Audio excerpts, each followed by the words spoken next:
Free audio post-production by alphonic.com. Alright, hey people, today is April 19th, 2025. It's about 2:30 a.m. here in Indiana, and I'm Chris Lucas, and this is my show, The Protestant View.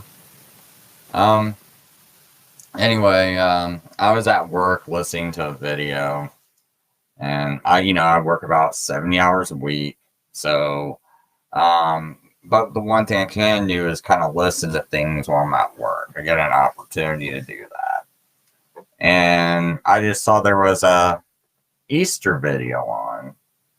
So out of curiosity, I go and click it and listen to it. So I'm thinking, I can at least throw some comments in the chat, in case someone's trying to figure it out and all that stuff, right? So, some people accuse me of going to these chat rooms to start things. It's like, no, I just throw these comments out because I'm just seeing if people ever considered this, So, and this video is not going to be attacking this guy in any way. But it is a response to some things I thought was wrong in his video. So, but with that out of the way, as you can see, I stopped it up on the screen on this part of the video though, because this comment I make is one of the big issues of this video, because people know I made a couple of videos talking about how Polycarp and Passover exposed the Catholic and Orthodox Church's claims, or the Roman churches and the Orthodox Church's claims of apostolic authority. And that's kind of what I posted up here. I go, Easter Sunday is Roman Church though. I'm using voice type. I am at work. It actually exposes the Roman Church. It actually exposes that the Roman Church does not have apostolic authority, because they would kick Polycarp out, and Polycarp kept the Passover, and he learned from the disciples, right? So he was a direct student of the disciples, is what I'm basically trying to say. And I did write some other comments, but we cannot look at the live chat replay because it's turned off. But there were some other comments where I tried to clarify that, right? And I put those comments out there. So, and basically one of the issues I have is that during this video, he's trying to talk about how Easter is a Christian holiday, not a pagan holiday. Me personally, I said it's pagan, but I'm not one of these people that go, oh, it came from Ishtar and all this other stuff. And I'm not going to say that's totally wrong, but what I'm going to say is that my argument is a little bit stronger than that. I think the Roman Church does not have apostolic authority. I actually think they're probably the Antichrist. At least the Pope is. And it's really hard for me to say he's not, when in the Bible I see that it talks about this little horn in Daniel 7. And most people I know of think of that little horn as being the Antichrist or a bad character, right? And so that little horn's going to think to change times and laws. Well, what would be so bad about changing times, right? Unless it kind of breaks the connection with the Bible, right? It breaks the connection with the God of the Bible, because he's got certain times, and yet you're doing things on different times, so it's almost like a whole different religion in a way. And I will nuance this even more for you, because the last year I had an issue with watching all these churches keep Easter Sunday. Because I'm like, okay, if you're going to keep Easter Sunday, why are you following Rome? Now, okay, granted, you're like, oh, Chris, you're a Judaizer. You want to keep Passover instead. Okay, hold on. slow that down. Let's look at what you want to do first. Let's pretend, because I'm not sure if Jesus even rose on the first day of the week. I think he rose at the end of the Sabbath, but I'm open to him rising on the first day. But let's just say he did rise on the first day, right? And you want to celebrate him rising on the first day. And you're like, well, Chris, we're celebrating it because he rose on the first day. Okay. Because he rose, not because he rose on the first day, right? But because he rose on first fruits. See, you guys keep saying first day, but you mean first fruits, right? Like you're actually tying it back to the Passover, right? I mean, why is it in your mind why are you tying it to Sunday, which is kind of like, because pagans actually do worship the sun, and why are you tying it to Sunday? Why don't you say first fruits, which would make more sense biblically if you started to argue that, oh, Chris, he fulfills the sign of first fruits, right? Now, here's the problem with the Roman Catholic Church. Last year, they did this 3 weeks before first fruits. If you're looking at a Jewish calendar, it's at the last month of the Jewish calendar. Well, Passover happens in the first month of the Jewish calendar. So, okay, and the Roman Church is doing this. So, but Protestants, you're telling me that, oh no, we're not following the Catholic Church. Oh, you're not, are you? Why are you doing it on the exact same day they are? Why did you pick that Sunday? How come you didn't pick first fruits, which would be, it would still be Sunday, but it would actually be biblical, and it would match up biblically to the Bible when Jesus, because if you want to say Jesus rose on first fruits, because first fruits is always the first Sunday after Passover. So if you want to tie it to that, why don't you celebrate the first fruits instead?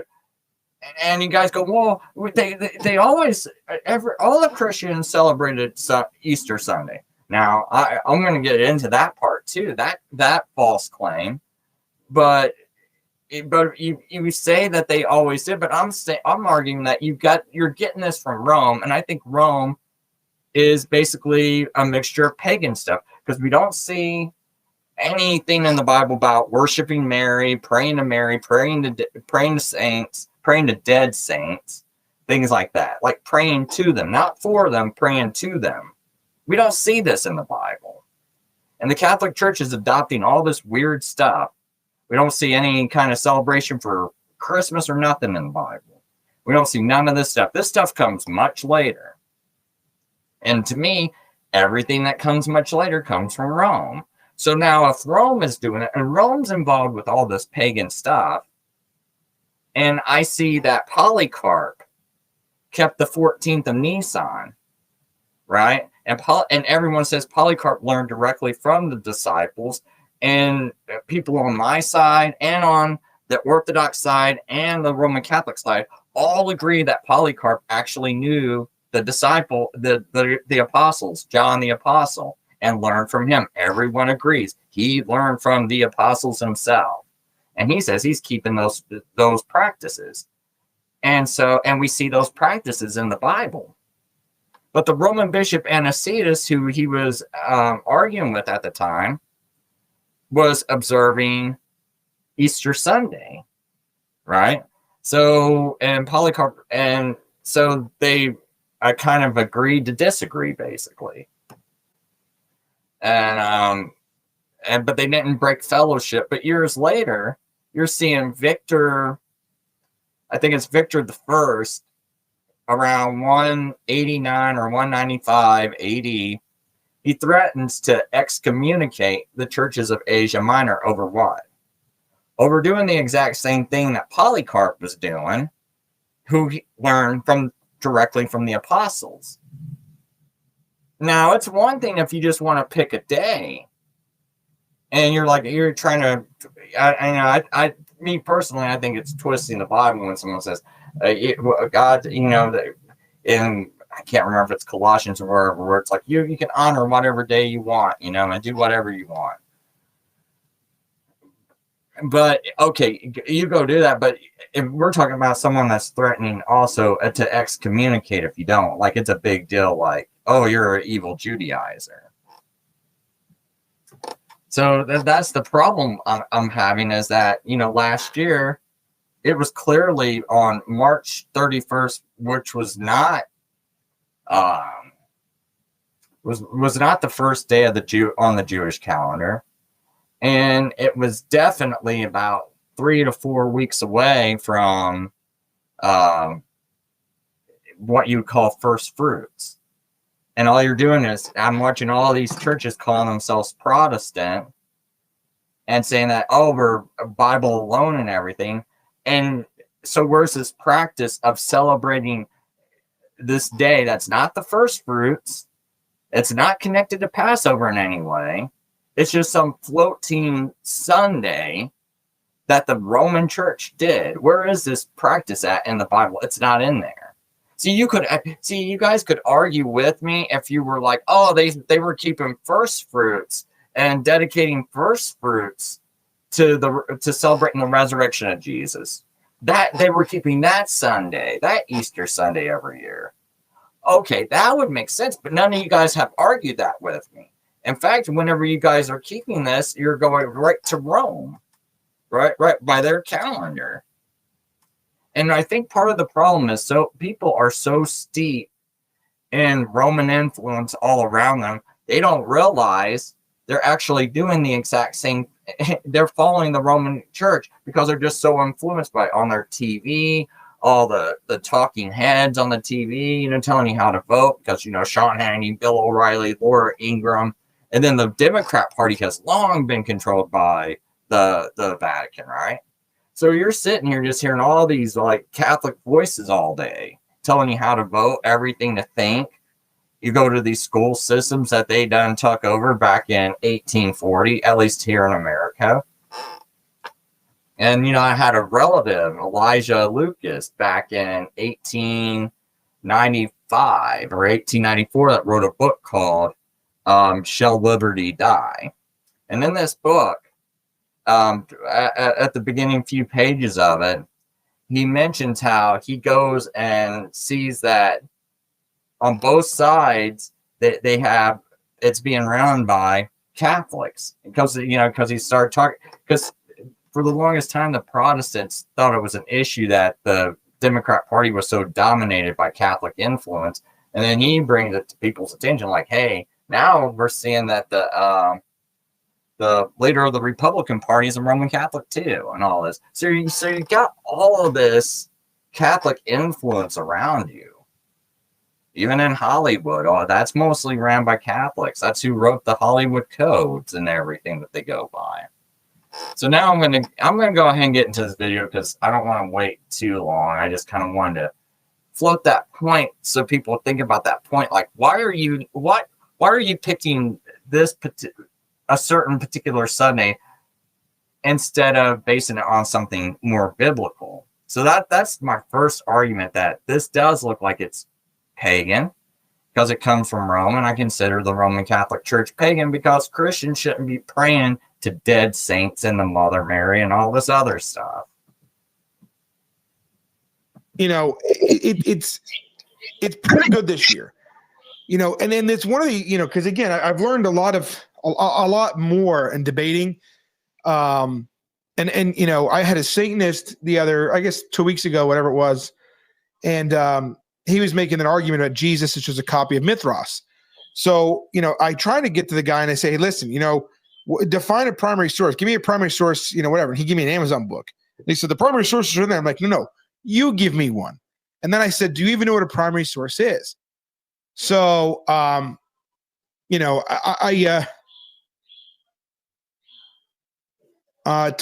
I don't remember. I'm sorry about that. I don't take that personally. I honestly don't remember. Anyway, whatever it was, it's water on the bridge as far as I'm concerned. It doesn't matter. But yeah, all's good, brother.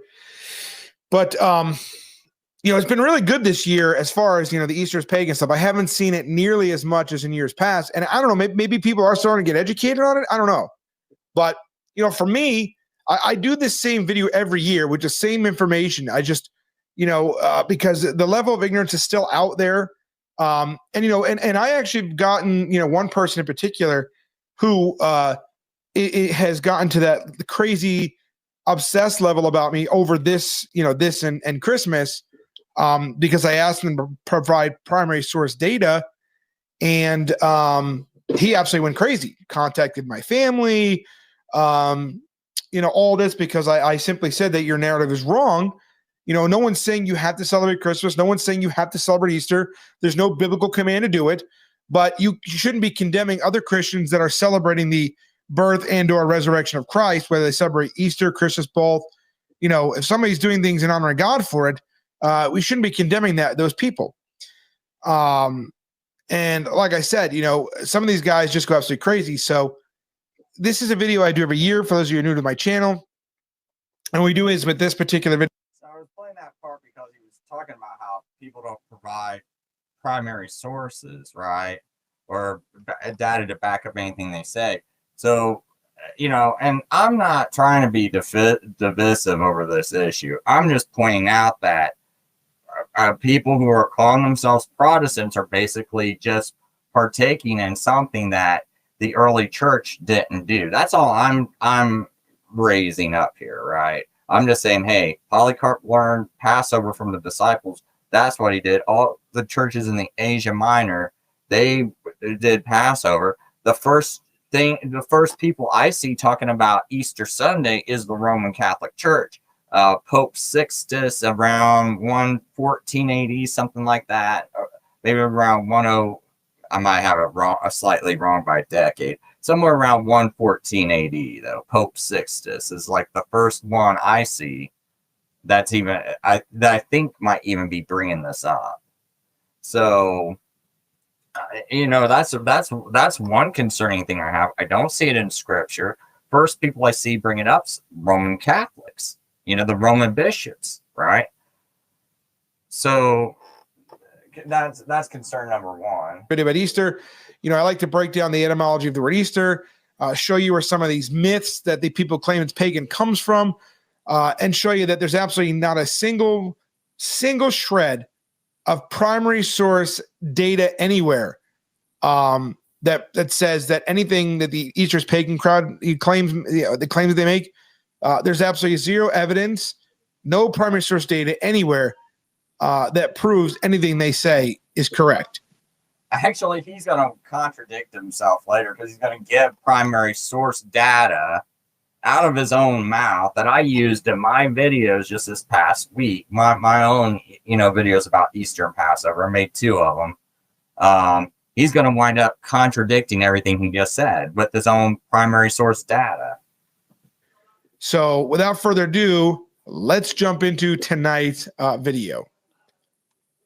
Oh yeah, that's what started to get mad at me. He contacted my family because he said I wasn't really in the military and contacted my brother to see. Easter Sunday is Roman Church, though. It's not. It's not though. See, that's what I mean. It's that level of no, he contacted me because he was questioning whether I was in the military or not. So, it's the Catholic Church. Everybody blames the Catholic Church. Everybody blames the Catholic Church for everything. It's just not true historically. And for me, like I said, it drives me bananas. When people spread fake news, especially under the guise of educating. Now, I see it happen in several ways through, memes. They twist data. See, the thing is, one of the sources he brings up to defend his view is a Roman Catholic. So I'm saying it's Roman, and it's like, and then it comes from the Roman Church, and then he goes, it's not true. But I can only find Sixtus, Pope Sixtus, then Anicetus, and I can't find anyone before them practicing that. And we see Polycarp learning that from the disciples themselves. And so, so why are we not doing what Polycarp learned from what we see in the Bible? And Polycarp learned it from the disciples himself. Remember, Polycarp's a bishop too. He's not just like one little man, out in the middle of nowhere. He's a bishop too, and he got martyred. And it's like this isn't like some nobody. I mean, he's a bishop of a church that learned directly from the disciples. So he's got a church. Anicetus has his church in Rome that he's bishop of. And so why would we not keep following like this church tradition? Why are we suddenly following Rome? Because this is where it's coming from. I can't find it from anywhere else. I'm looking for it, and I want you, because even in your own video, all you brought up was Roman sources to establish it, which was my argument in the first place. But you said no, it's not. That's not true. But it is true, because that's all you brought up in the video. Go ahead. I mean, I want someone to prove me wrong, but you sure didn't, and you actually contradict yourself in this video, and I'm going to show it to you. Data, to support a conclusion that is ultimately false, through meaningful, quote unquote, quotes falsely attributed to, celebrities or what have you, by cobbling together a few facts with statements that are just patently untrue to create something that seems plausible on the surface, but is in fact full of crap. We've all heard the most popular theory, right? That gets bandied every time this, I'm going to read some of the comments I have up here, but some of it's cut off. It says, celebrating something called Easter Sunday that might be 3 weeks away from Passover. And in the previous Jewish year, so it's like the last month of the previous Jewish year, makes no sense. But that's what the Roman Church does, and many Protestants also. But I'll say so-called Protestants because they're still following Rome's made-up traditions. So that's what my assertion is. But one thing I will give this guy credit for, though, at least as far as a lot of channels, when I'm disagreeing with him, he's not just, oh, you're blocked, and he has this because a lot of these people have this very popish Southern Baptist attitude. I've gotten into that with a lot of Baptists, basically, where it's like, oh, I'm protecting my flock, and they grit their teeth and they ban you. It's like, oh, I'm protecting my flock. And it's like, no, you're actually not protecting your flock, because you're not letting them be exposed to truth, and all they're doing is being exposed to your lies. So, I mean, that's the one good thing I can say about this guy, is that, at least he lets people speak. So, and as you can see, that's why I haven't unsubscribed. I normally unsubscribe to people once they ever block my speech. So I try to be somewhat supportive of people, let people have a word in. All the time, right? With the exception of this year, it's pretty good. By the usual cadre of atheists, neo-pagans, fundamentalist Christians, how, the word Easter is actually a derivative of Esther, the name of an ancient pagan goddess of spring and fertility, who was associated with bunny and eggs. To which, no doubt, most of our congregants respond, what do bunnies and eggs have to do with a fertility goddess? We're losing the true meaning of Esther. The problem here is none of it's true. At least there's no evidence to support those conclusions. Now, of course, we all know that Facebook memes and whatnot are the ultimate source of information. Again, here's another comment from me. And to defend Easter Sunday is just defending Rome's claim of having apostolic authority, which I think it is, since why are we following them instead of the Bible? This is my issue, with most of the so-called Protestant church. You guys have not totally stepped out of the Roman Catholic Church, because you're growing up so influenced by them that you don't even understand that you're still under their influence. Because, like I said, I would love a Protestant. Please leave a comment if you watch this video. If you even make a video, I'll watch your video. Just let me know. People are allowed to tell people about their channel on my channel. I don't ban no one for anything, hardly. But I would love to know, why are you, if Easter's not, like, you're not just following Rome blindly, why did all of you pick March 31st of last year? Like, what's the biblical reason? And block it out of your mind that your church leader told you. Why did you do it, right? That's what I want to know. Why did you pick that day? Why did you just follow along? Are you following along blindly and just kind of doing things without thinking? That's I see. I'm trying to jar people awake so they're not just mindlessly going through things like a zombie without thinking. Why did you pick that day? And I asked him this question in this video. He never answers it. I asked him that twice. Why are you picking the date of Rome?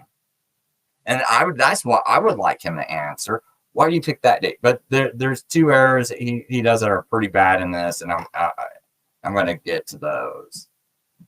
I think I'm going to let him just talk just a little bit more here, and then I'm going to go straight to the contradictions. Information, right? Particularly, they make biting points about something or some group that's not particularly favorably viewed. But I want to start here and say, with Colossians 2:16, therefore, let no one pass judgment on you in questions of food and drink, or with regard to a festival, or a new moon, or a Sabbath. Now, I've had people try to argue and say, I'm talking about holy days. Well, the word holiday comes from holy day. I mean, people are just so blinded and they're so caught up in their own zeal to push off their fake news and whatnot and to condemn others that they just, they miss the point. But the fact that, that these people judge you based on what holiday or festival you celebrate, it really shows the unbiblical nature of their premise. Now, see, I don't really judge people. Because I understand a lot of people are in ignorance, right? But what I'm doing is I'm just throwing this out there because I see people like, I'm not Roman Catholic. I don't just follow the Pope. What I'm asking you is like, look at the things you do in your church and look at, and like, honestly ask yourself, are you really doing those for God? Or are you doing them because someone else came up with a tradition and they're saying that they're doing it for God? And is it really based on it? Could you do it better? Do you ever think that, maybe it would be more appropriate, because maybe you want to keep doing this whole Easter thing, but just ask yourself, would it be more appropriate not to do it like the Roman Catholics do it, which is what you've been blindly following, but maybe do like, I'm going to celebrate the Sunday of First Fruits instead. And I'm going to actually have a biblical connection to it. How about that? That's what I'm putting out here. But anyway, it's some of this. He just kind of goes into Beeb and all these kind of weaker arguments. So I just want to kind of get right to his contradiction, which is right around I think it's right around here. In Asia Minor, a group of churches claimed that the Apostle John and Philip appointed Nisan 14 as the date of the celebration. This group became known as the Quartodecimans, right? From the Latin 14th. Also, resurrection was almost universally celebrated by a child of the Catholic Church, and that no early church father or figure celebrated Easter. After completely annihilating and destroying the myth that Easter comes from the pagan, there are still people out there that will make an excuse as to why you should not celebrate the holiday. They don't care that everything that they believe is completely false. So what do? They deflect to their next argument. And that is, did the early church celebrate Easter? And of course, the answer is yes. And we can prove it. And he's about ready to go to nothing but Catholic sources. So again, this next part is going to destroy the myth that Catholics created Easter to convert pagans. The Judaizers claim Easter is the brainchild of the Catholic Church, and that no early church father or figure celebrated Easter. Once again, they are. Now, he calls us Judaizers for saying this, but you're a Romanizer, which is worse. I'll take the Judaizer, because you know what Judaizer actually means? You're more Jewish. Oh, Jesus was Jewish. The whole entire Bible's Jewish scripture. The whole everything about it's Jewish. I'll go ahead and take that. You say I'm being more of I'm a Judaizer. Great. I'm more of a Judaizer. I'm actually believing the scriptures, because I would say that the Jews that reject Jesus are not very Jewish at all, if any, right? Because they're not believing their scriptures. I'm actually believing your scriptures and accepting the prophesied Messiah of those scriptures and accepting the Son of God. I'm doing all those things. What are you doing? You're rejecting the Son, right? If you don't believe Jesus was the prophesied Messiah, right? Are completely and utterly wrong. Now, it appears clear from the earliest writings of the church fathers that the resurrection was almost universally celebrated by the church. There were differences in the manner and the date of the celebrations, but they did celebrate it. Fasting and feasting accompanied the remembrance of the date. But when to stop the fasting and begin the feasting, that was the dispute. The date question fell into two camps. Should the celebration be held on the day of the resurrection or the date of the Jewish Passover? In Asia Minor, a group of churches claimed that the Apostle John and Philip appointed Nisan 14 as the date of the celebration.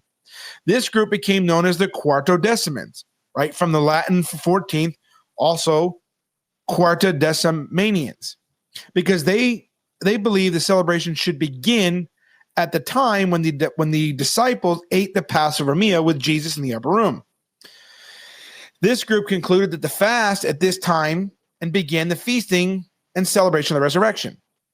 The date of Nisan 14 had been prescribed because God instituted the Passover meal and the feast of unleavened bread upon the exodus from Egypt. This was the first month in the Hebrew calendar. The month would have begun on the new moon, and the 14th day would have been marked by the full moon, unlike our current calendar, which begins shortly after the first part of winter. This was the beginning of the spring and had formerly been called Abib. Irenaeus, in 202, he died in 202, recorded an account of Polycarp, who was bishop of Smyrna and a disciple of the Apostle John. Irenaeus tells of Polycarp's visit to Rome, where he discussed the issue with Anicetus, the bishop of Rome. For the controversy is not merely as regards the day, but also as regards the form itself of the fast. For some consider themselves bound to feast one day, others 2 days, others still more, while others do so during 40. The diurnal and the nocturnal hours they measure out together as their fasting day. And this variety among the observers or the feast had not its origins in our time, but long before in that of our predecessors. And yet, nevertheless, all these lived in peace one with another. And we also kept peace together. For neither could Anicetus persuade Polycarp to forego the observance in his own way, inasmuch as these things had been always so observed by John, the disciple of our Lord, and by the other apostles with whom he had been conversant. Nor, on the other hand, could Polycarp succeed in persuading Anicetus to keep the observance in his way, for he maintained that he was bound to adhere to the usage of the presbyters who preceded him. And in this state of affairs, they held fellowship with each other. Now, I think it's important to understand that, because even though they had a disagreement on the date of when to celebrate it, okay,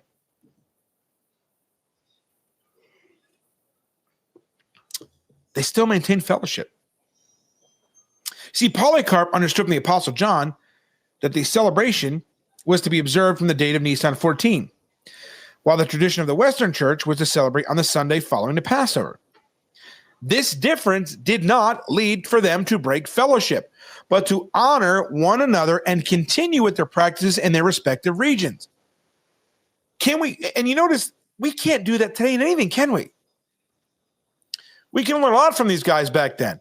They disagreed. We're celebrating this day, we're celebrating this day. But they did not allow that disagreement to break their fellowship, because it's not a salvation issue. It's not heretical. It's none of that stuff. They just chose to honor the resurrection of Jesus on different days. Not a big deal. Early church fathers who sided with Polycarp include Eusebius, Justin Martyr, Irenaeus, and Tertullian. As early as the Bisphoric of Sixtus in Rome, right, 114 and 128 AD, there was a difference in the date. The Western Church tradition, even as early as 150 AD, according to the account of Polycarp, was to break the fast on the Sunday following the Jewish Passover, since this was the day of the week Jesus rose from the tomb. Old Pasha, this was the dominant view in the church at this point, and found its support in the fact that the celebration was an observance of the resurrection. Now, since Jesus rose from the tomb on Sunday, right, the fast was broken and the celebratory feast began on Sunday.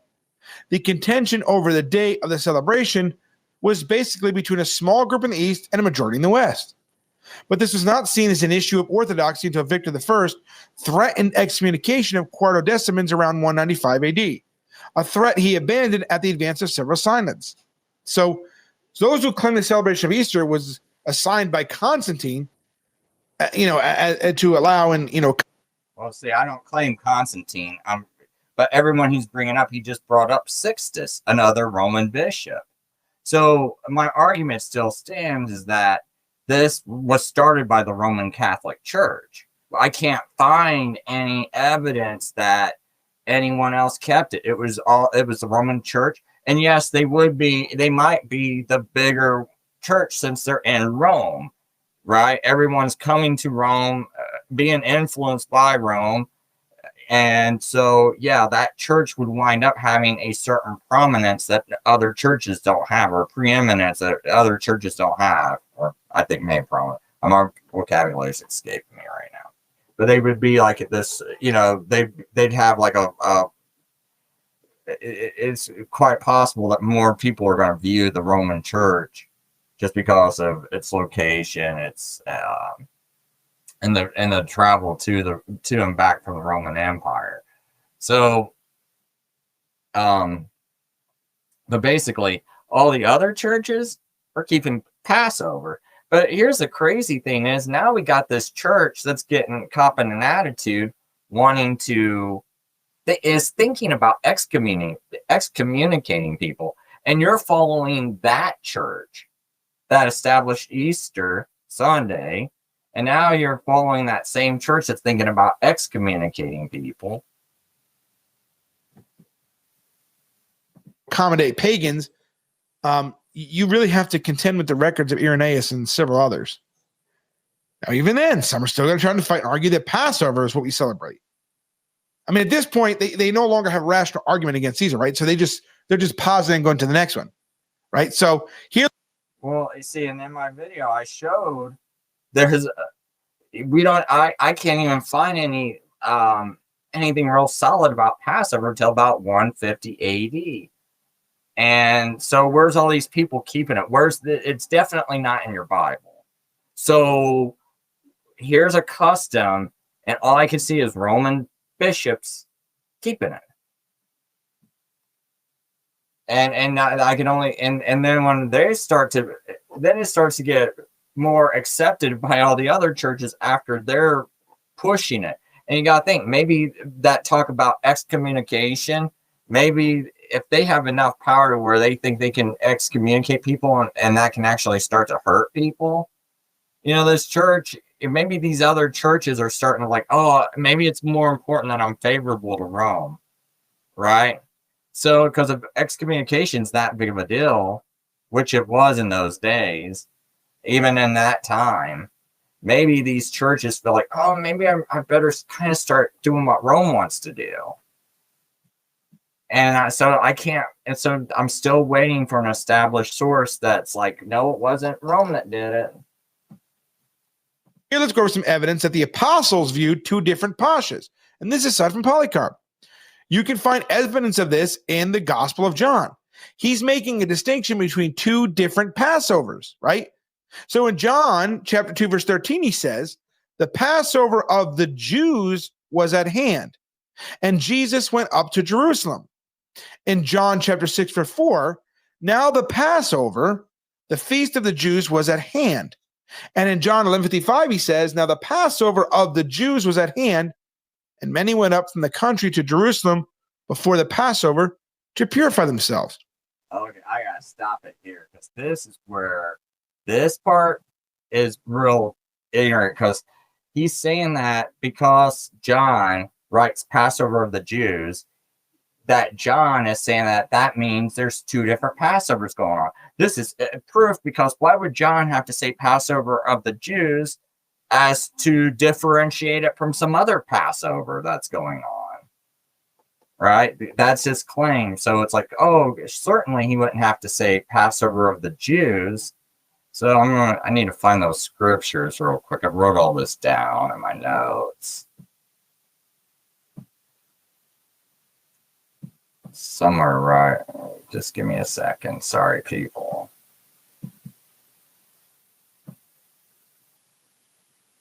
I didn't realize I had so many notes before I did this show.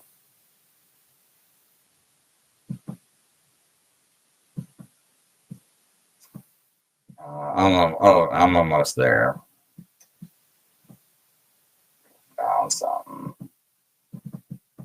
Okay.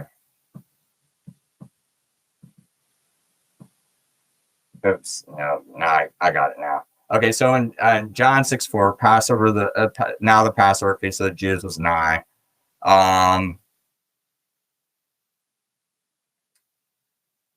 Then, but what we see in John 12:1, why didn't John say that was a Passover of the Jews? Then Jesus, 6 days before the Passover, see, same Passover, no, but it doesn't say Passover of the Jews. But what other Passover could it possibly be at that time, right? There was no Christian Passover you got to differentiate it from.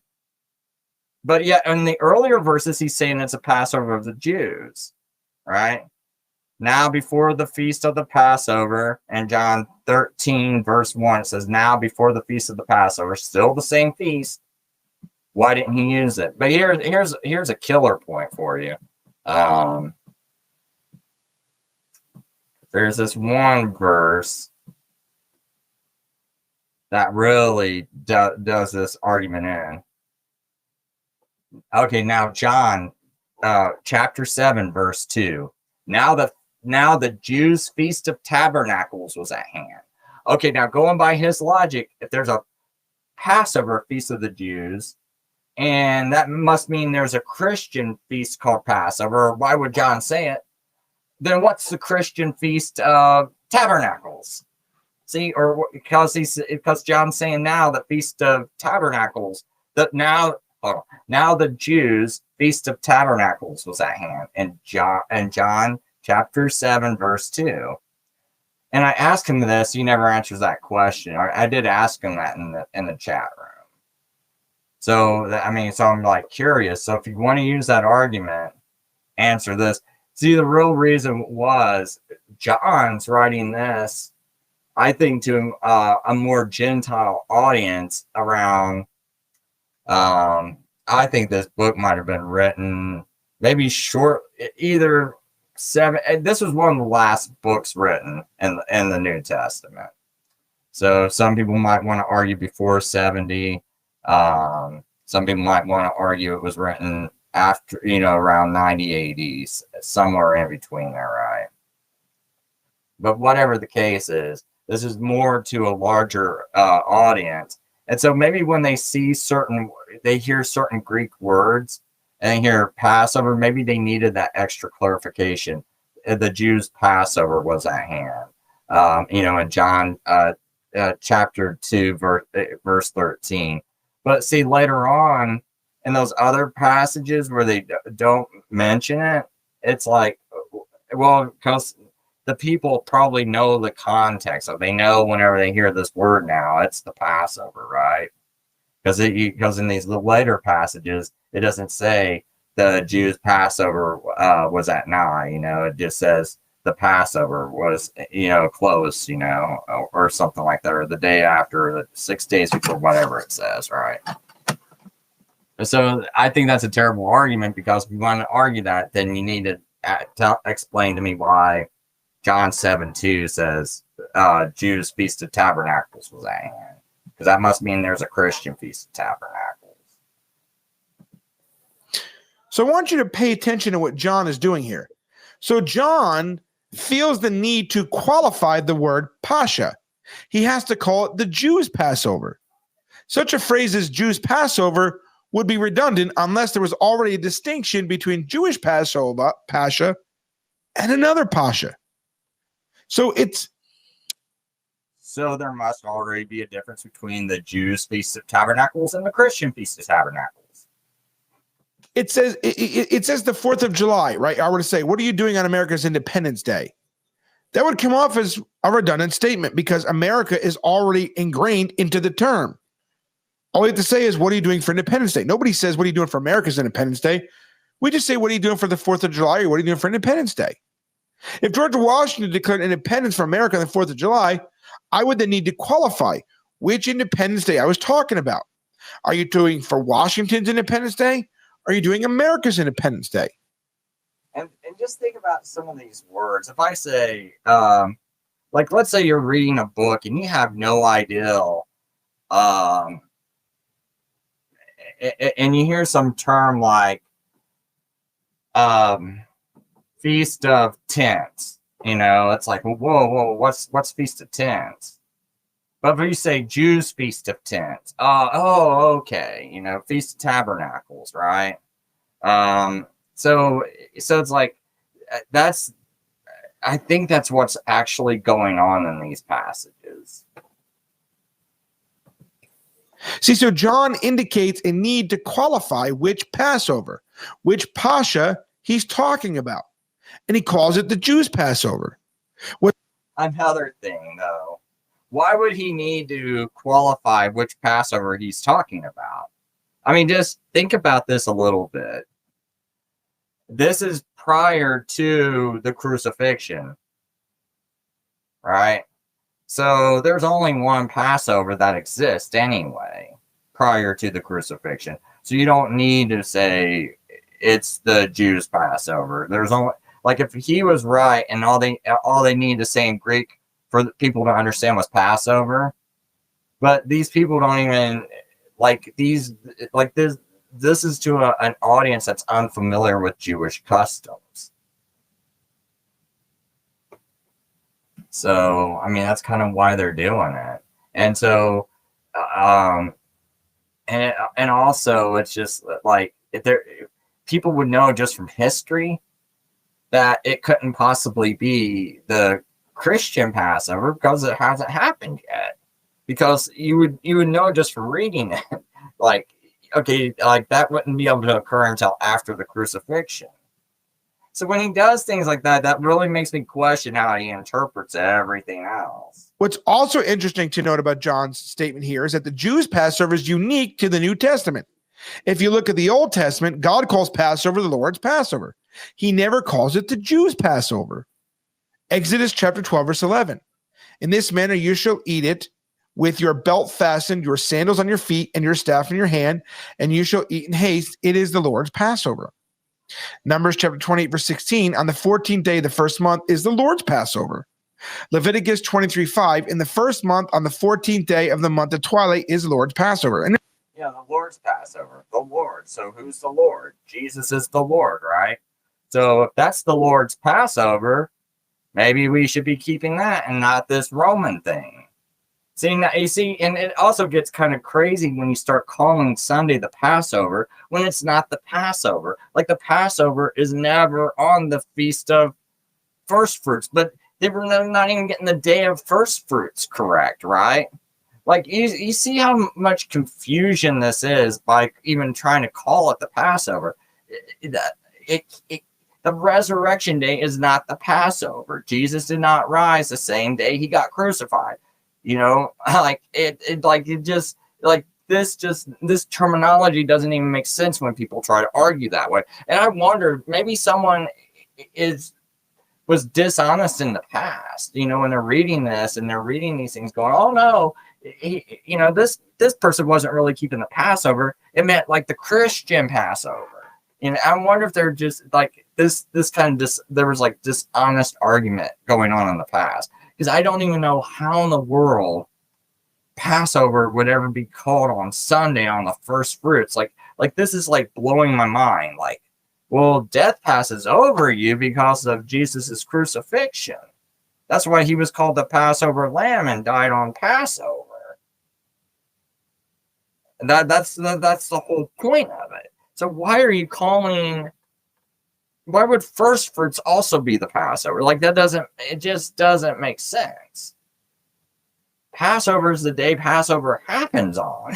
It's like, you don't get to redefine this.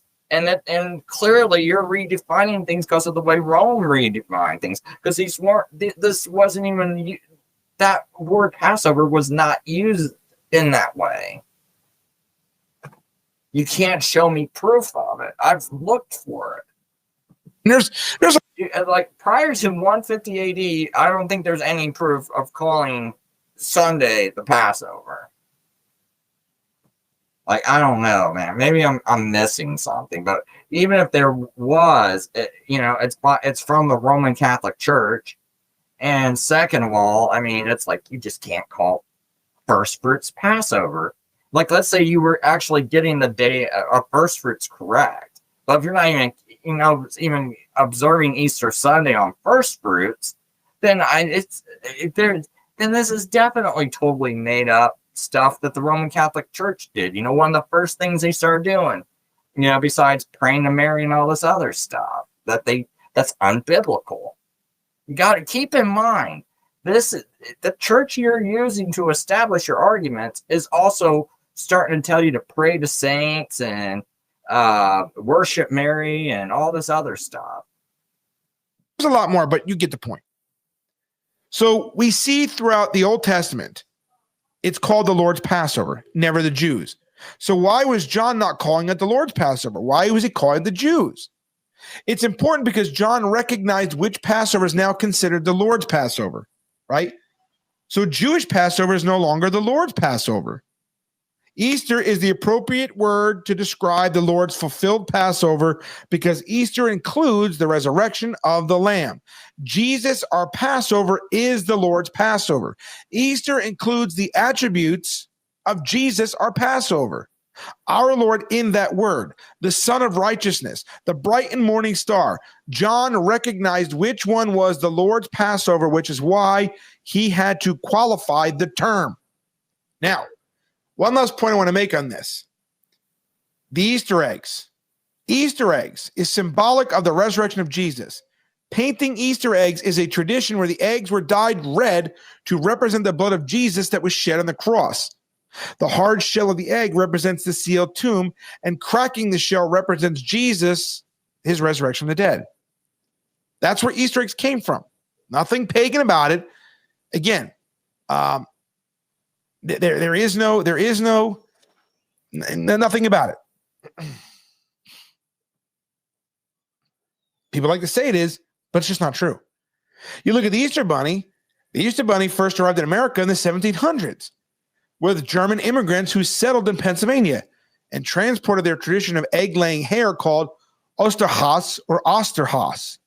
Their children made nests in which this creature could lay its colored eggs. Eventually, the custom spread across the U.S., and the fabled rabbit's Easter morning deliveries expanded to include chocolate and other types of candy and gifts, while decorated baskets replaced nests. Additionally, children often left out carrots for the bunny in case he got hungry from all the hopping. So, again, the Easter egg was first. The Germans came with their thing, and then they kind of just, they're the ones who paganized our tradition, just like, they tried to do with Christmas back then. So the egg, which was an ancient symbol of new life, right? So from a Christian perspective, Easter eggs are said to represent Jesus's emergence from the tomb and resurrection. Decorating eggs for Easter is a tradition that dates back to the... Hey, honey. Hi, I'm cold. You are. To at least the 13th century, which is 400 years before the whole Easter Bunny thing. So... one explanation for this custom is that eggs were formerly a forbidden food during the Lent season. So people would paint and decorate them to mark the end of the period of penance and fasting, and then eat them on Easter celebration. Easter egg hunts and egg rolling are two popular traditions. An egg hunt involves hiding eggs outside for kids to run around and find on Easter morning. Eggs are rolled as a symbolic reenactment of the... I don't really care about this. Let me get to one of his another contradiction. So I actually think that was a contradiction where he contradicted scripture because I don't know. I guess maybe people can argue that's not quite a contradiction where he's just making that claim about John, but he never answers where the Christian Feast of Tabernacles is. Because like I said, by his logic, when he's trying to say, well, John would have referred to it as the Lord's Passover, but he knows it's not the Lord's Passover anymore. Well, whose Passover is it? Because it's not the Jews. See, a lot of this anti-Semitic attitude, like anti-Jewish attitude, where it's like, no, we gotta promote Rome into this high place in society and hate the Jews. It's the Jews. We replaced you. It's the Roman Church that replaced you. This attitude comes from Rome. You got to remember how much of an anti-Semitic Martin Luther was. If I read you his quotes, you would be thinking I read Hitler. You really would. Because he's so immersed in this Roman Catholic thinking of, hating the Jews, and it's like, oh, God's got this total disdain. So much so that when he writes the book, he's making sure to be clear about it's the Passover of the Jews because it's no longer God's Passover. And it's like, no, these were always God's days. He said these are his appointed times. Jews didn't get to pick these days. And that's the twisting these people have when they read this stuff. It's like, no, this isn't the Jews' Sabbath. This isn't the Jews' Passover. This isn't the Jews' Feast of Tabernacles. They don't have none of this. None of this is theirs. This is all God. In fact, why did Daniel's prophecy about the 70 weeks even start? No, not the 70 weeks. The one in Jeremiah where the Jews have their temple destroyed. Why did their first temple get destroyed? Because they wouldn't let the land rest. Oh, but wait a minute! I thought this was their Sabbaths and stuff, but yet what's going on here? Because it's not theirs; it's God's Sabbaths. It's not the Jews. It belongs to God. The Jews had to keep this because they were supposed to represent God's people. That's it. So God was setting them aside, pulling them out of this mass of people, bringing them to a side, and it's going to make them and show people what his holy nation. They had to represent his holy nation, so they did have to do things like obey his Sabbath rest and things like that. So none of this stuff was his. But anyway, let me get to this contradiction. Matthew Mencius about it. So it is what it is. He tried keeping young Matthew, 17-year-old kid, tried dividing him from us, which is just insane. He's 17 years old and he's on fire for God. Why do that? I think it's like calling us wicked and he's going down the wrong path and all that. Yes. But I believe he called Reuben wicked and was alive too. So he's just being consistent. At least I'll give him credit for at least being consistent. But anyway, like I said, thank you guys. God bless you guys. Again, make sure you subscribe to all of our channels. Make sure you subscribe to all our... Bug bite on my forehead. I have some right there. And again, if you guys can contribute to the ministry, again, for our website costs, it's going to be probably $500 to $600. Golden Corral, yeah, okay. Well, you asking for that. Lily just asked him to donate so you guys could take you guys to Golden Corral. Or you can buy us a lot of slime. And, I could buy you slime? Yeah, you can buy some. Hey, do you know the guy that gave you that computer that forgot to send you the cord for it is on watch? Well, again, you guys, enjoy your families. Be blessed. I probably will not be here Sunday night because... Which song should I play? Should I play Victory in Jesus? There was a part in here.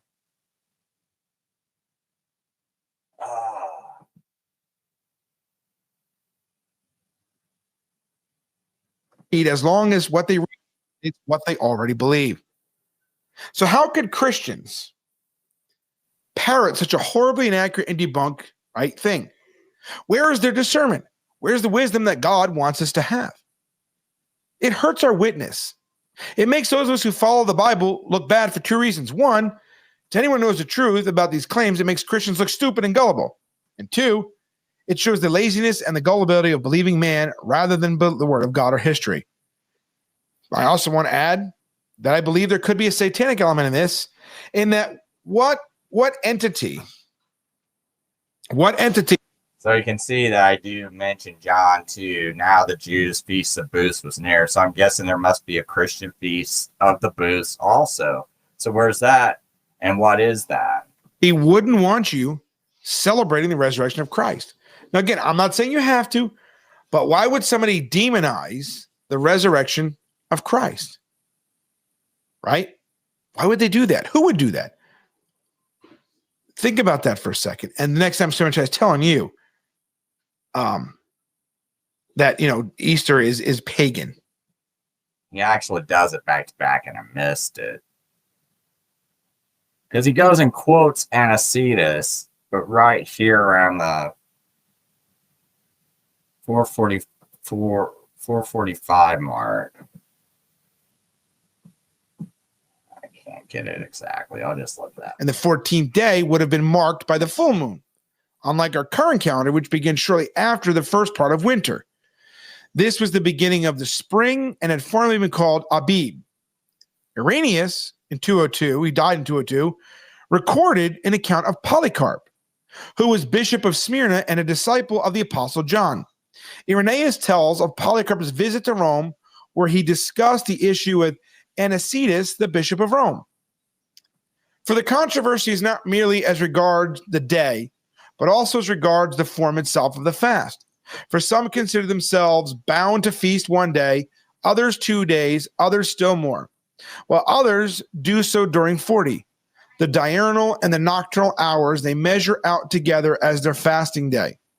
And this variety among the observers or the feast had not its origins in our time, but long before in that of our predecessors. And yet, nevertheless, all these lived in peace one with another.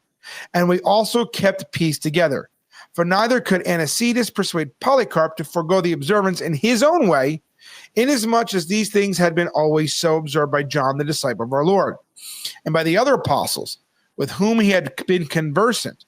Nor, on the other hand, could Polycarp succeed in persuading Anicetus to keep the observance in his way, for he maintained that he was bound to adhere to the usage of the presbyters who preceded him. I don't know where he says is that, but I wrote a note saying, I could have swore I wrote a note saying, do we have any examples that any of the disciples or anyone in the early church celebrate Easter? Yes, Polycarp and all of them. John the Apostle, absolutely, 100%. I cannot find where that is, but he says that in this video, and it's these exact words. Do we have any examples that any of the disciples or anyone in the early church celebrate Easter? Yes, Polycarp and all of them. John the Apostle, absolutely 100%. But then he reads this church quote, and we can see Polycarp did not celebrate Easter. Oh, I see what what he might be twisting around is the word Easter. So, but what we're arguing here is because this is where we need to stop confusing people. When we say Easter, let's make sure we're talking about Sunday, and then Passover. It's the only biblical word for Passover. The Bible defines what Passover is. So we don't get to redefine the word Passover. It's always been a word that meant this celebration Jews do on the 14th of Nisan, which is the first moon after the vernal equinox. Right? That's the definition of Passover. That's Passover. So when you say, did Polycarp celebrate Easter? It's like, well, no, he didn't celebrate the same Sunday. That's the whole argument here. Is that did they celebrate this a yearly observance? Yes, but I don't even think it was the same observance, because Polycarp sounds like he's celebrating it the 14th of Nisan, and other people in Asia. Meanwhile, Anicetus sounds like he's more focused on the resurrection, but he's getting the day wrong.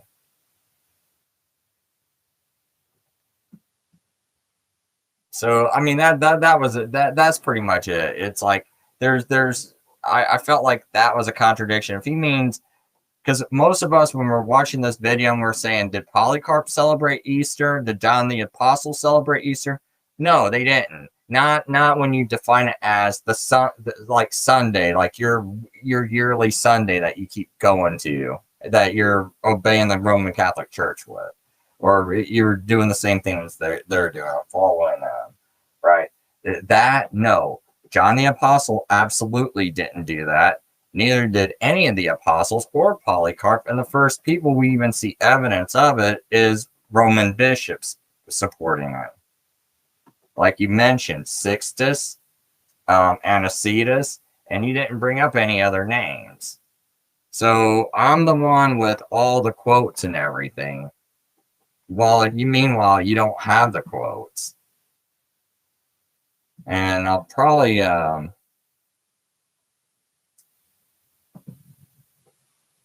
I want to show this. There we go.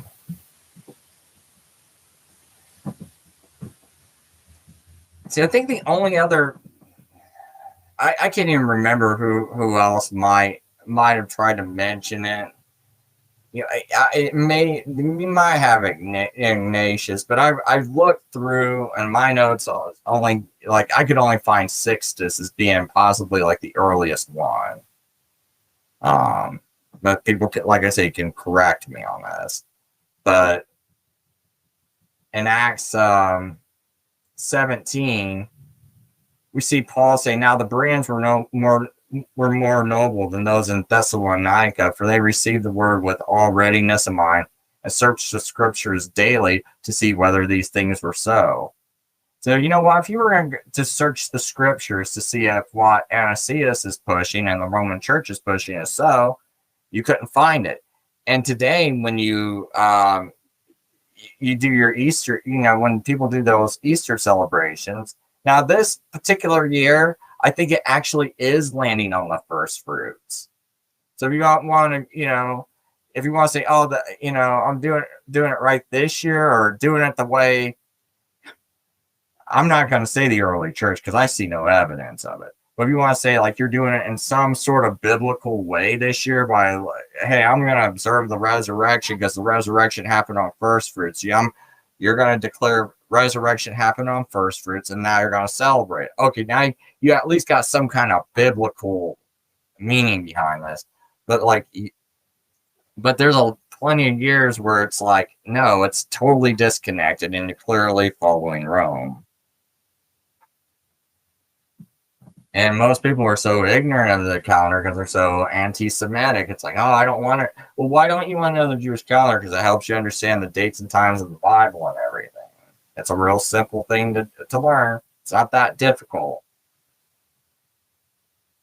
So there's really no reason to get the calendar wrong. It's not that difficult. We got a lot of people with a lot of disinfo talking about, oh, the month of Aviv, it's got to be in the month where there's barley, and you got to go look at the barley. Nope. Never, ever in the Bible. I would debate anyone on that any day of the week.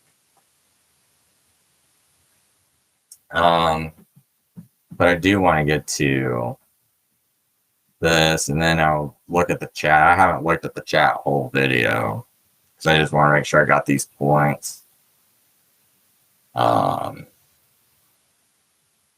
So there's that quote by Eusebius and when he talks by Eusebius when Polycarp and Anicetus met each other. And you can see it's like when the blessed Polycarp was at Rome at the time of Anicetus, who was the Roman bishop, they disagreed a little about certain things, other things as well. So, and you know, that's another curious thing to me. Here's Polycarp, someone who learned directly from the disciples and the apostles, and he's disagreeing with Anicetus. I wonder what all they're disagreeing with about. You know, because it's not just Easter and Passover. They're disagreeing with other things too. And immediately made peace. But this doesn't mean like, oh, Polycarp thinks it's okay. He's just like, look, man, you know, it's kind of like, it might be kind of like someone who has like a two different denominations, you know. And it's like, well, I'm not going to declare war with you or anything, but I disagree. This ain't right. Immediately made peace, not carrying a quarrel over this matter, for neither could Anicetus persuade Polycarp not to observe. To me, it's also oh man, it's like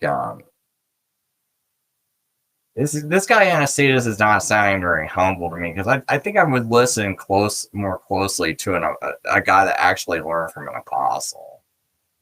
For neither Anicetus could persuade Polycarp not to observe it, since he had always observed it with John the apostle of our Lord and the other apostles from which he had associated.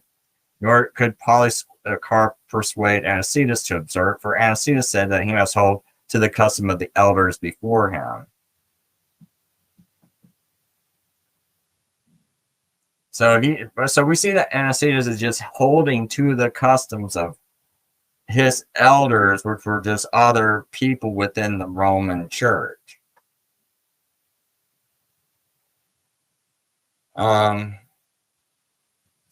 And I'm waiting to see some of this absurdity, because these are same Orthodox and Roman Church fathers that they look up to try to declare their doctrines true.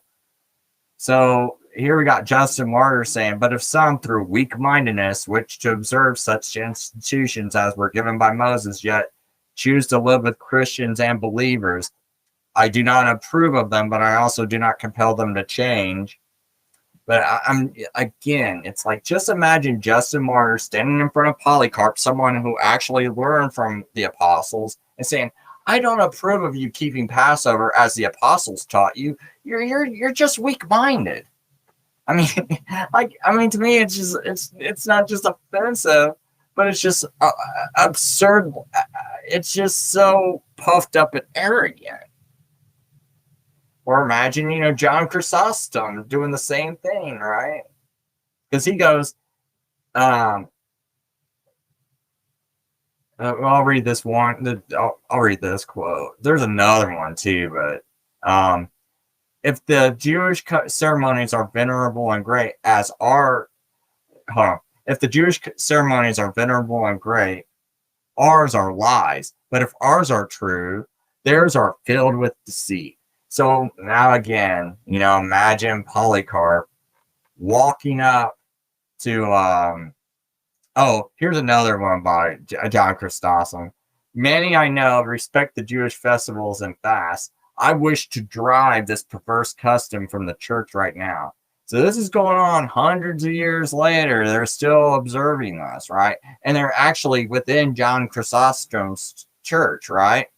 And he's like, many I know respect the Jewish festivals and fasts. I wish to drive this perverse custom from the church right now. So basically, imagine Polycarp visiting John's church, John Chrysostom's church, right? Polycarp, you keep customs that were taught to you by the apostles themselves, but they are filled with deceit. I wish to drive these perverse customs the apostles taught you from the church. Now, keep this in mind as you are bringing up these like church fathers who you're defending. This is insanity to me. And this is why I'm like, no, when the Catholic Church and the Roman Church try to claim apostolic authority and they use these church fathers, no, this is absurd. And I don't understand, why wouldn't people want to observe Passover, Jesus, Passover lamb? It just seems natural. And you're always going to be observing it on a day that has some kind of biblical meaning to it. And I don't know. I mean, it's like there's no... Wasn't Jesus the Jewish Messiah? Because I remember this guy, in that video of Warriors for Christ saying, oh, that's the Jews' Passover. I mean, think about this. Oh, so that wasn't the Jews' Messiah. So they got the scriptures wrong. We must have the scriptures wrong then. Is this like some kind of new religion? Or wait.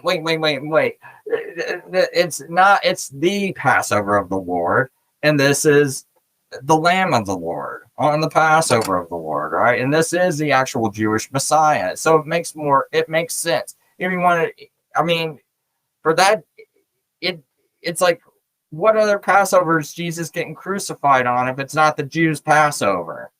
If he's a Jewish Messiah that's prophesied by the Jewish scriptures, I don't know. I just didn't feel like this was very strong argumentation. Trying to figure out what else I got here. I'll make sure I don't miss saying anything else. Let me just kind of read through here for a second.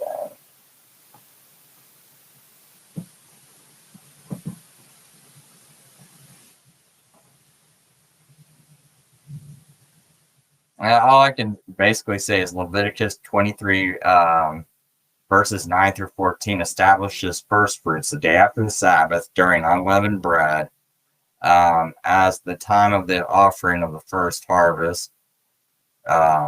Jesus rose on the first fruits, not Easter Sunday, which and Easter Sunday fluctuates and doesn't align with first fruits. It just seems like if you want to honor the resurrection biblically, first fruits makes sense. Easter Sunday doesn't.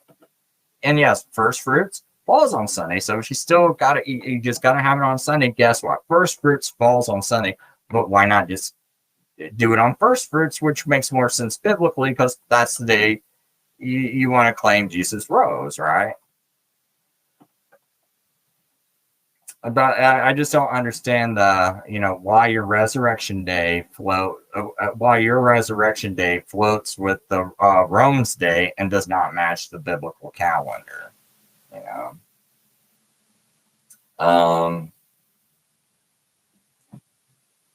I think I'm pretty much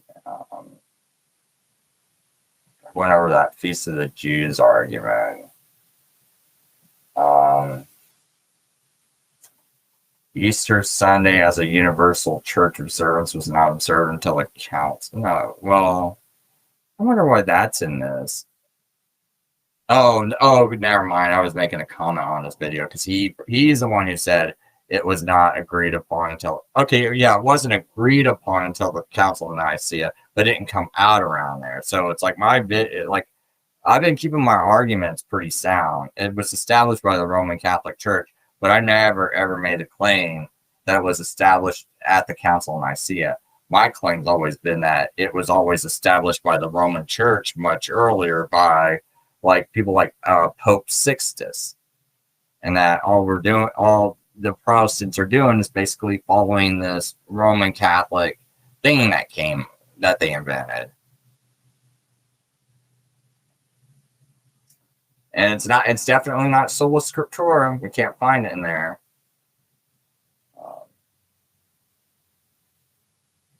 So I'm sorry, I'm just kind of glancing through I got like a ton of notes.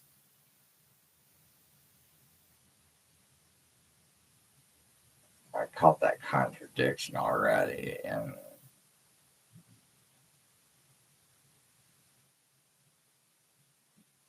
yeah, I think I've done one over this. So, okay, I'm going to see what all the comments are.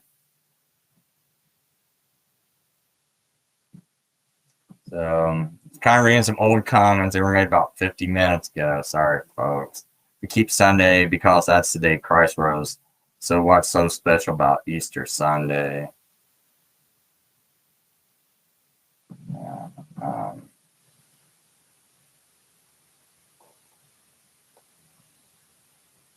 Yeah, sound is much lower than Rich's. Oh man! Oh my gosh! What? I hope it wasn't like that the whole time. Oh man! Oops! Wrong day not to look at the screen. Oh boy.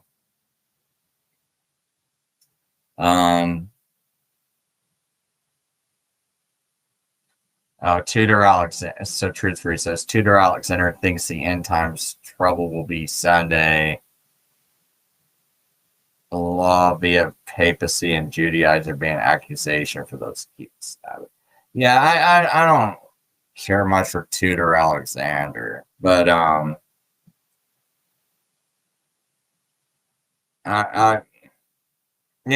I don't know. There's always that anti-Semitism just because Rome has to take the heat off themselves, so they have to blame the Jews and say, oh, they're the ones running the banks and all this stuff. But yet, when I flip on my TV and I'm trying to figure out how I should vote, oh, Sean Hannity, Bill O'Reilly, Laura Ingraham, and Coulter. So those are the people telling me how to vote. And then Trump takes and appoints a bunch of Catholics.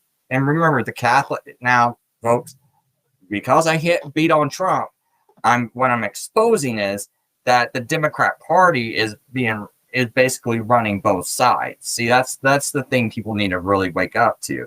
And I have ancestors, and there's very old books written all the way back in the late 1600s warning about this kind of stuff.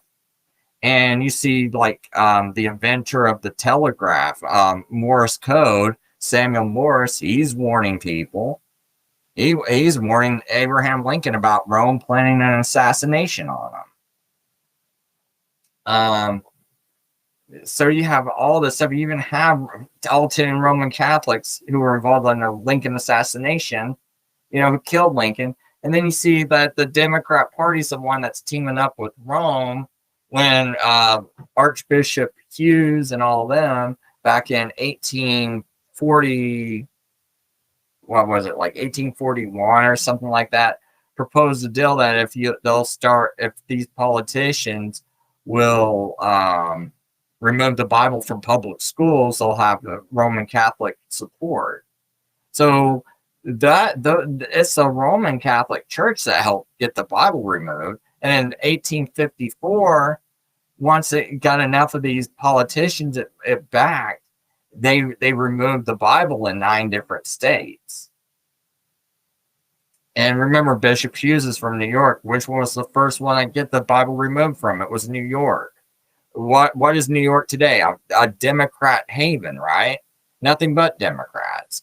When they had these illegal immigration, where does it come from? Mexico. What's Mexico and all those countries south of Mexico? It's 90% Catholic. Put 2 and 2 together. So when you see these Republican politicians that are doing the exact same thing, and they're Roman Catholic and they're nominating Roman Catholics, it's like, wake up. It's real easy. 2 + 2 is 4. It's not that difficult. And then they sit there and they blame the Jews for everything. Oh, let's put a Jew, let's make him a manager at a bank, even though they don't own it, but we'll make him the manager. And then, this evil Jew is the one doing everything. Or, that's what they do. We'll put one Jew on the Supreme Court. Therefore, the whole entire Supreme Court must be ran by Jews. Because we got one up on there. But why is it all Roman Catholic? Got an all Roman. Why can't we have one Protestant? You guys can't think this happens by accident. Trump, why was almost everyone that he had in his cabinet during 2020? I haven't looked this past election, but I know in 2020, everyone in his cabinet was Roman Catholic. Then he just lets Fauci just keep doing his deal. Fauci's a Roman Catholic. And then Trump signs an $8 trillion deficit gives us an $8 trillion deficit when he signs Warp Speed. And that is plain as day, it ain't gonna work. I'm a guy who works like 70 hours a week and can barely study. You know what I did? As soon as I didn't know what this virus was. I go online, I see, it's an RNA virus. Oh, cats get this virus. And this was like this was before they even locked anything down, because I was like worried, because I was telling people about this back in December of 2019. Like, hey, look what's happening in China, right? So it's like, who let this stuff come across our country, right? Well, or who planned all this stuff? It's like Trump, and it's like, dude, all you gotta do is just Google. It ain't that hard. What's a coronavirus? Oh, that's something cats get, animals get. What is it? It's an RNA virus. Oh, how fast does it mutate? Oh, you can look up RNA viruses. Most scientists will tell you it mutates too fast and make a virus, a vaccine for it. So why would you think that's going to be the answer? Especially when you start doing antibody tests and all this, and you start to see, oh, wait a minute, after the antibody test, we tested the population and saw that more people have coronavirus than we originally thought. Actually, it's 50 to 80 times less deadly. Okay, Donald Trump sees this information in April of, when did he see this? April 16th of 2020. Why are you still locking it down? Because remember, when they locked it down, they thought it was 80 times more deadly. Now they get this information and it's all over the news. People watch news and can actually comprehend when they see those antibody studies what it means. Oh, 80 times less deadly. And so it must not be killing people as much as they're claiming. the death rate must, instead of being like 8%, it must be 0.8%. or less than that, you know? It's like, okay, you know, no reason to lock down. It's not 1 out of every 10 people dying. Or whatever they were, you know, that crazy rate. I think they were trying to say it was 1 out of 10 for a minute. And then they dropped it down to 1 out of 100. And then, you know, and then they kept trying to make it seem like, oh, everyone's going to die if you, oh, you might die. You know, they kept dropping it down, but it's like, well, if it just kills one person out of 10,000, you don't care about you don't care about life. You know, kills one person that's like unhealthy, 119 years old, and they happen to get it and it kills them. You didn't care about them, you know. So yeah, Jews are the scapegoat for the papacy. Well, you know, if anyone just reads the Protocols of the Learned Elders of Zion, right? And it's like you always have these people that bash the Jews, like, oh, Jews control everything. Just read the Learned Elders of the Protocols of Zion, which is supposed to be a Jewish document, right? Go read that for yourself. And I think anyone with a brain, anyone with any sense in their skull, can see that that's a Roman Catholic written document. So, and it's clear, like, because of the way it's appealing to the Roman Catholic Church as being like the only moral thing in the world that stands in our way. Really, the Roman Catholic Church is like the only like moral institution in the world that stands in your way. It's so high, it's so good, it guards its children so well. Really? No, it rapes children. It rapes its own children. It's got priests that rape boys, and they move them around and protect these priests. There's nothing good about this thing. But then people be, you know, like, well, no, you know those priests that are raping the children in the Catholic Church, Chris? Well, those priests are the Jews. Really? Come on. That just shows you how just wicked these people are when they're just so dead set. This is the most powerful institution in the world. You see Fortune 500 companies going and bowing to the Pope. It's like, why is Monsanto meeting with the Pope? I mean, just think about that. It's like, and it's like you look at all these like, okay, what country is the most powerful country in the world? And then start studying that CIA of that most powerful country in the world. And you see that, oh, it's almost all ran by Roman Catholics, huh? FBI, oh, whoa, head guys, Roman Catholic, whoa. ICE, Roman Catholic, what? You know, the guy who wrote the Patriot Act, Viet Din, Roman Catholic. Oh man, there's so much stuff about Viet Din. And no one hears his name, but he's like the one of the most perfect examples of showing people like just how messed up and controlled things really are. And no one knows his name. He's got all these connections with Rupert Murdoch. He's he's one of his Rupert Murdoch's family members. I think it's like godfather of a child or something like that. I have it way deep in my notes. I wrote like I'm working on a book, and part of my book is talking about Viet Din because I think it's just amazing everything, all the connections he has, and it tells you. And basically, the reason why I focus on him is it tells you how the whole system works and why everyone.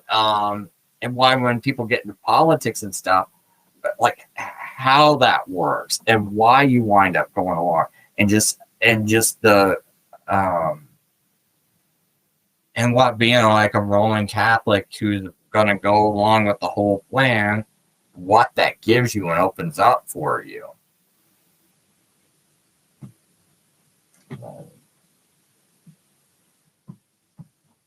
But anyway, this is an hour and a half video. I'm going to keep it kind of short so people watch it. People seem like they tend to watch hour and a half videos and not 3-hour videos. And I got most of my points in. And by the way, I see there's a few new listeners. If any of you happen to be Protestant, I please leave me a comment and let me know, why are you keeping Easter according to the Roman Catholic Church and not keeping first fruits or something like that and associating that with the resurrection? Because that's what I would like to know.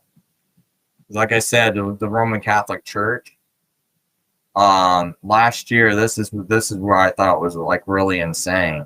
Roman Catholic Church is keeping observed Easter on March 31st, I believe it was, of last year. And I noticed, you know what, let me go ahead and show this.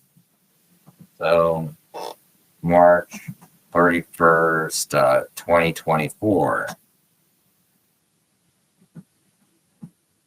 See, right here, we got Easter Sunday celebrated. But the thing is, this isn't just the Roman Catholic Church doing it, it's every church in the whole entire world.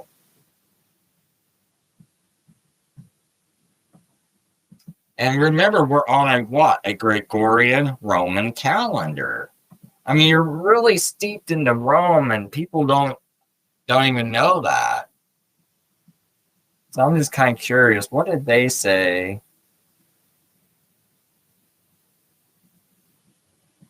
So I'm looking at the 2024 calendar from calendardate.com.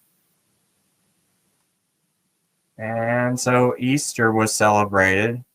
Like, it doesn't have an Easter day for Protestants. It's just everyone celebrating the same Roman Catholic Easter.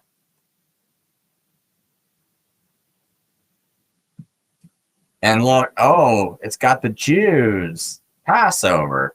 This is where your true Passover is. Oops, I should have blown that up. I forgot that was so small. Let's see, we got Easter 2024. And it was on Sunday, March 31st. Almost every single person that goes to a Sunday church celebrated it right on that day. Seventh-day Adventists, though, they don't even care about that. Like, you know, which is, there's zero, there's no groups of Christians that didn't observe it at all in some sort of fashion, right? It's kind of weird. So you gotta wonder about them, because Quarter-decimans did, and they kept the Sabbaths. Quarter-decimans did. Polycarp kept Sabbath. But, you know, Seventh-day Adventists are the only group that don't observe Passover, don't observe Easter, and call themselves Christian. So, anyway, we can see that this is 24 days away from just Passover. And so, if you were going to actually celebrate the Sunday, it would be Thursday, Friday, Saturday. So it would be Saturday 27th, Sunday. So Sunday the 28th is what you should have done. So it's almost like a whole entire month off, you know, about 29, 28 days.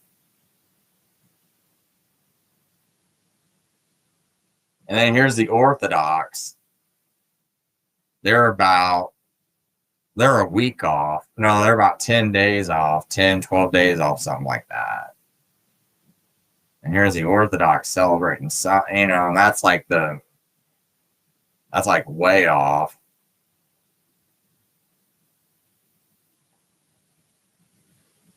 So anyway, that's it. That's the video.